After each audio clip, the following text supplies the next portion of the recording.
নাকি? হ্যাঁ, ঝাড় দেয় না এখানে?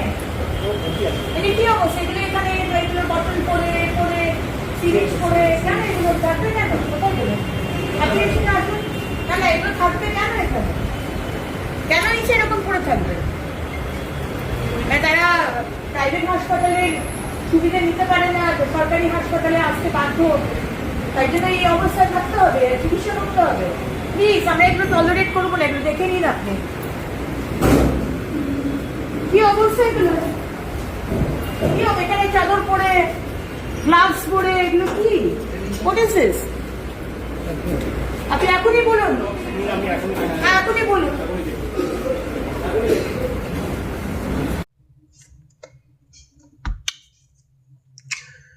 এই যে আপনারা দৃশ্যটি দেখলেন, এটা শুধু পশ্চিমবঙ্গের একটা হাসপাতালের নয়, প্রত্যেকটি সরকারি হাসপাতালে সেম দৃশ্য আপনারা দেখতে পাবেন।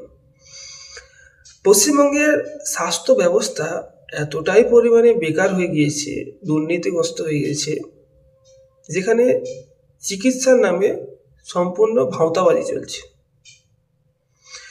হাসপাতালগুলোর যে দেয়াল রয়েছে সেখান থেকে প্লাস্টার খসে খসে পড়ছে, ছাদ থেকে প্লাস্টার খসে পড়ছে। শুধু প্লাস্টার খসে পড়ছে ছাদ থেকে এটা কিন্তু নয়, ওখানে যে হাসপাতালের ডাক্তার, সেই ডাক্তারের সংখ্যাও খুবই কম। ওখানে যে পরিষ্কার পরিচ্ছন্নতা রাখার প্রয়োজন রয়েছে সেটাও ঠিক করে মানা হয় না। ওখানে যে ইকুইপমেন্ট রয়েছে, সেটা ব্লাড টেস্টের হোক, যে কোনো টেস্টের হোক, সেই ইকুইপমেন্টের কোয়ালিটি খুবই খারাপ, বেশিরভাগ ইকুইপমেন্ট নেই। সুপার স্পেশালিটি হাসপাতালে এমার্জেন্সি রোগীদের রাখার জন্য ব্যবস্থা নেই। আপনি ভর্তি হবেন, আপনাকে রেফার করে দেবেন। পশ্চিমবঙ্গের চিকিৎসা ব্যবস্থা পৃথিবীর সব থেকে খারাপ চিকিৎসা ব্যবস্থার মধ্যে একটি হয়ে গিয়েছে।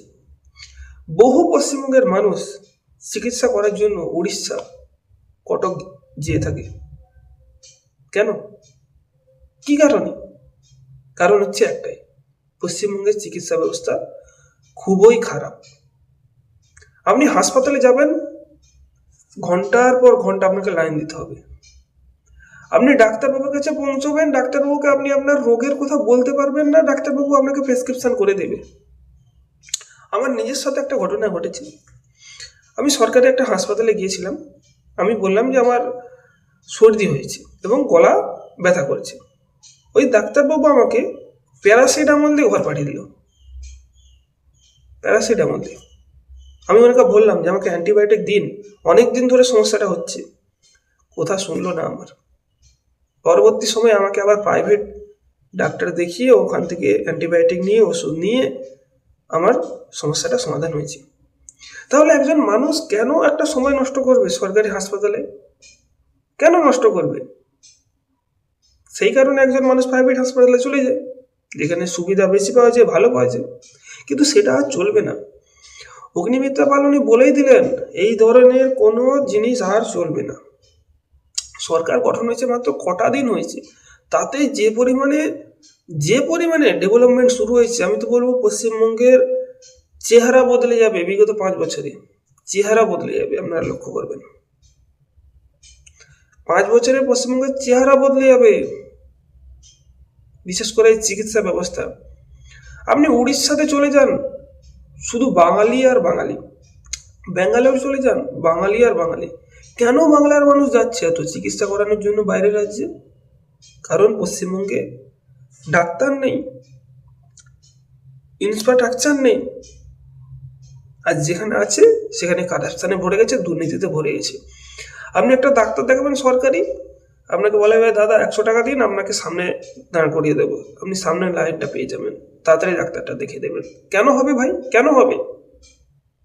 এটা আর হতে দেব না, এবং বর্তমান সরকার এটা আর হতে দেবে না। আপনারা প্রত্যেককেই আওয়াজ তুলুন। এই সরকার পরিবর্তনের সরকার, শুধুমাত্র আপনাদের জন্য এসেছে, দুর্নীতিকে পশ্চিমবঙ্গ থেকে সাফ করে দেওয়ার জন্য এসেছে। এটা কিন্তু বিজেপি সরকার নয়, আপনাদের মনে রাখতে হবে, এটা পশ্চিমবঙ্গের সরকার, জনগণের সরকার, উন্নতির সরকার।